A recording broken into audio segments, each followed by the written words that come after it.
PM Benjamin Netanyahu पहले ही सरेआम ये बताते थे कि ईरान के बाद पाकिस्तान के न्यूक्लियर बम से दुनिया को खतरा है। भाई अब तो अमेरिका भी कह रहा है कि पाकिस्तान से सावधान रहने की जरूरत है। अब पाकिस्तान ईरान तो है नहीं, मुनीर की सेना वो है जिसे अफगानी सेना तबीयत से पीट रही है। इधर ना इजरायल का क्रोध शांत हुआ है, ना ही अपने सुप्रीम लीडर को खो चुके ईरान के प्रतिशोध की आग ठंडी पड़ी है। तो जो लोग ये सवाल पूछ रहे थे कि ईरान के बाद कौन, क्या उन्हें उत्तर मिल गया है। जब से तुलसी गबार्ड ने पाकिस्तान और उसके न्यूक्लियर वेपन का नाम लिया है, तब से पाकिस्तानियों की नींद उड़ी हुई है। पाकिस्तानी कोस रहे हैं मुल्ला मुनीर की नमाज छुड़ाने गए थे, रोजे गले पड़ गए।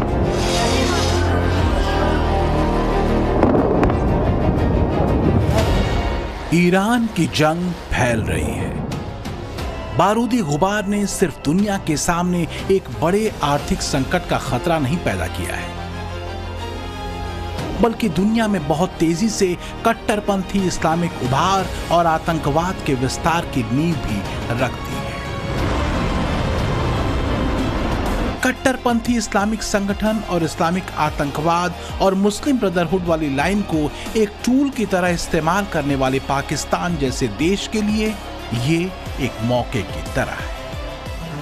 अमेरिकी इंटेलिजेंस चीफ तुलसी गबार्ड के इस बयान में इस्लामिक आतंकवाद को लेकर दिए गए सारे पैरामीटर्स पर पाकिस्तान बिल्कुल सटीक बैठता है, क्योंकि यूनाइटेड नेशन के आतंकी संगठनों की लिस्ट के मुताबिक पाकिस्तान में 150 से ज्यादा आतंकी संगठन हैं, जिसमें लश्कर ए तैयबा, जैश-ए मोहम्मद, तहरीक तालिबान पाकिस्तान, हक्कानी नेटवर्क, हरकतुल मुजाहिदीन, जमातुद दावा, अल कायदा जैसे संगठन प्रमुख हैं, जो दुनिया की शांति के लिए खतरा है। यही वजह है कि पाकिस्तान के न्यूक्लियर वेपन को दुनिया के लिए एक बड़ा थ्रेट माना जाता है। इसलिए इजरायली प्रधानमंत्री बेंजामिन नेतन्याहू ईरान के साथ ही पाकिस्तान के न्यूक्लियर वेपन को विश्व के लिए खतरा बताते रहे हैं। पाकिस्तान इकलौता इस्लामिक देश है जिसके पास न्यूक्लियर हथियार है। पाकिस्तान इकलौता इस्लामिक देश है जिसके पास न्यूक्लियर हथियार है, और यही खतरनाक है। वजह है पाकिस्तान इस्लामिक आतंक की फैक्ट्री है, इस्लामिक आतंकवाद का गढ़ है। वो अपने एटम बम को इस्लामिक न्यूक्लियर बम कहता है, और सबसे बड़ी बात, इस एटम बम के इस्लामिक आतंकियों के हाथ जाने के खतरे बड़े हैं, जैसा कि ईरान के साथ था। यही वजह है कि पाकिस्तान में ईरान के बाद की चर्चा खूब हो रही है। मुनीर की हवा टाइट है। अमेरिका के लिए खतरा माने जाने वाले देशों की लिस्ट में नाम आने का मतलब मुनीर को बखूबी मालूम है। इस खौफ से पाकिस्तानियों का दिमाग भी घूम चुका है। वो कुछ भी बक रहे। जंग ने बहुत से भ्रम तोड़ दिए, जैसे कि अमेरिका का यह भ्रम कि वो दुनिया का बॉस है, वो ईरान ने तोड़ कर रख दिया। मुनीर का इस्लामिक नेटो वाला पैंतरा और खुद को इस्लामिक देशों का लीडर मानने वाला भ्रम भी टूट गया। ईरान अपने पड़ोसी इस्लामिक देशों को भी तबाह कर रहा है। पाकिस्तान में मुनीर शहबाज इंतजार कर रहे हैं कि जंग थोड़ी रुके या थमे तो कटोरा लेकर खानदानी काम पर निकलें, क्योंकि ईरान युद्ध ने पाकिस्तान में महंगाई बेतहाशा बढ़ा दी है। पाकिस्तान को तेल की कमी की वजह से अपनी रिपब्लिक डे परेड तक कैंसिल करनी पड़ी भाई। लेकिन एक और बड़ी टेंशन है जो मुनीर को बता रही है कि भाई अब अगला नंबर पाकिस्तान का आने वाला है, और वो है अमेरिका के लिए खतरा माने जाने वाले देशों की लिस्ट में पाकिस्तान का नाम आना।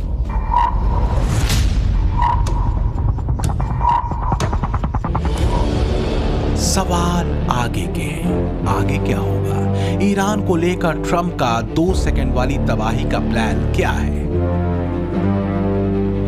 ईरान पर न्यूक्लियर हथियार बनाने के आरोप लगाकर शुरू किए गए युद्ध का क्या न्यूक्लियर एंड होगा? इस बीच ईरान के तस्नीम न्यूज एजेंसी के मुताबिक शनिवार की सुबह अमेरिका और इजराइल ने ईरान के नतांज न्यूक्लियर सेंटर पर फिर से हवाई हमला किया है।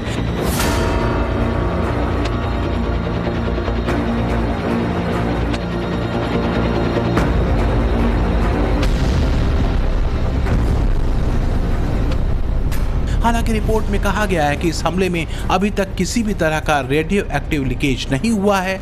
इस इलाके के आसपास रहने वाले लोगों के लिए कोई खतरा नहीं है।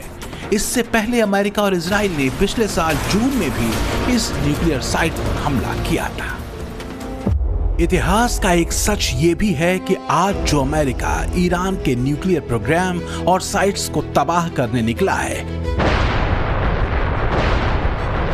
उसी अमेरिका ने 1950-60 के दशक में ईरान को न्यूक्लियर प्रोग्राम में मदद की थी।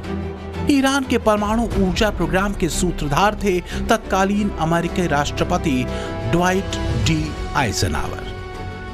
तब ईरान के शासक थे मोहम्मद रजा पहलवी। दरअसल 1957 में अमेरिकी राष्ट्रपति ड्वाइट डी आइजनहावर के एटम्स फॉर पीस कार्यक्रम के तहत अमेरिका और ईरान के बीच एक समझौता हुआ था, जो वास्तव में एक नागरिक परमाणु सहयोग समझौता था, ताकि ईरान एटॉमिक एनर्जी का चिकित्सा और बिजली उत्पादन में उपयोग कर सके।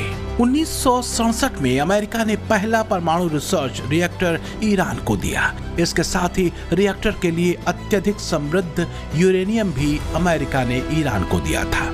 अमेरिका की तरफ से ईरानी वैज्ञानिकों को परमाणु तकनीक में प्रशिक्षित भी किया गया था।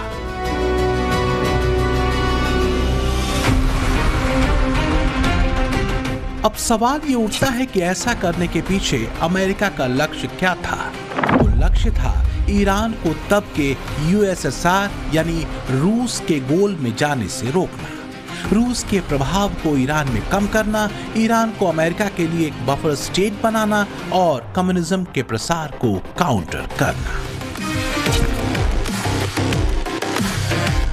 और अमेरिका इसमें काफी हद तक कामयाब भी रहा, क्योंकि ईरान के Shah Mohammad Reza Pahlavi America की खिदमत में बिछे हुए थे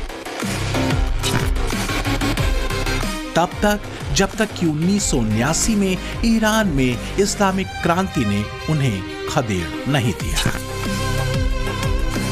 1979 में अयतुल्लाह रुहुल्लाह खुमैनी ईरान के सर्वोच्च नेता चुने गए और दुर्भाग्य से खुमैनी के इस्लामिक राज में अमेरिका की हैसियत 2% की भी नहीं थी। लिहाजा ईरानी क्रांति के बाद अमेरिका और ईरान के संबंध खराब हो गए और अमेरिका ने अपना सहयोग परमाणु ऊर्जा के क्षेत्र में देना पूरी तरह से बंद कर दिया। लेकिन अब ईरान के पास न्यूक्लियर वैज्ञानिक भी थे, न्यूक्लियर साइट्स भी थी और न्यूक्लियर हथियार बनाने की इस्लामिक महत्वाकांक्षा भी। आज के दौर में ईरान के पास 400 किलोग्राम से ज्यादा 60% संशोधित यूरेनियम है। इतनी बड़ी मात्रा में यूरेनियम से 10 न्यूक्लियर बम बनाए जा सकते हैं। अगर देखें तो ईरान परमाणु बम बनाने से सिर्फ एक कदम दूर है। यही वजह है कि इजराइल अमेरिका कोई चांस लेने के मूड में नहीं। दूसरी बार ईरान की न्यूक्लियर साइट नतांज पर हमला कर उन्होंने ये जता भी दिया है। खासकर ईरानी विदेश मंत्री अब्बास अरागाची के इस बयान के बाद, जिसमें वो न्यूक्लियर साइट्स के मलबे में दबे न्यूक्लियर मटेरियल्स को वापस हटाने की बात कह रहे थे। लेबनान में इजराइल ईरान के प्रॉक्सी हिजबुल्लाह आतंकियों के ठिकानों पर कहर बरपा रहा है। अब सवाल ये उठता है कि अगर ईरान पर अमेरिका इजराइल ने हमला ये कहकर किया कि ईरान अगर न्यूक्लियर हथियार या आईसीबीएम हासिल करता है तो उसे वो अपने प्रॉक्सी इस्लामिक आतंकी संगठनों को भी दे सकता है, तो फिर यही बात तो पाकिस्तान पर भी लागू होती है। जैसे ईरान के प्रॉक्सी हमास, हूती और हिजबुल्लाह जैसे आतंकी संगठन हैं, उसी तरह पाकिस्तान की धरती पर भी लश्कर तैयबा, जैश-ए मोहम्मद, अल-कायदा और आईएसआईएस खुरासान जैसे जहरीले इस्लामिक आतंकी संगठन चल रहे हैं। क्या पाकिस्तान दुनिया के लिए और इंसानियत के लिए खतरा नहीं? खासकर तब जब पाकिस्तान का फील्ड मार्शल ही इस्लामिक आतंकवाद की लाइन पर चलता रहा हो, इस्लामिक लाइन पर मुस्लिम देशों को भड़काने में लगा हो। इस्लामिक आतंकवाद को अपनी विदेश नीति और रणनीति का हिस्सा बनाकर चलने वाले पाकिस्तान पर ट्रंप चुप है। पाकिस्तान में चल रहे आतंकी ठिकानों को लेकर ट्रंप यू टर्न मार चुके हैं, लेकिन अमेरिकी खुफिया विभाग के चीफ तुलसी गबार्ड के पास बताने के लिए बहुत कुछ है, या कहें अमेरिका को सावधान करने के लिए। ये उन देशों की लिस्ट है जिनसे अमेरिका को खतरा होने का दावा वो कर रही है। तो जिस मुनीर के कंधे पर हाथ रखकर ट्रंप से चीज कह रहे थे, वही मुल्ला मुनीर इस्लामिक लकीर पर अमेरिका के लिए मौत का सामान जुटा रहा है। अगर तुलसी गबार्ड की माने तो मुल्ला मुनीर अपने इस्लामिक न्यूक्लियर बॉम्ब को अमेरिका तक पहुंचाने वाली ICBM मिसाइलें तैयार करने में लगा है।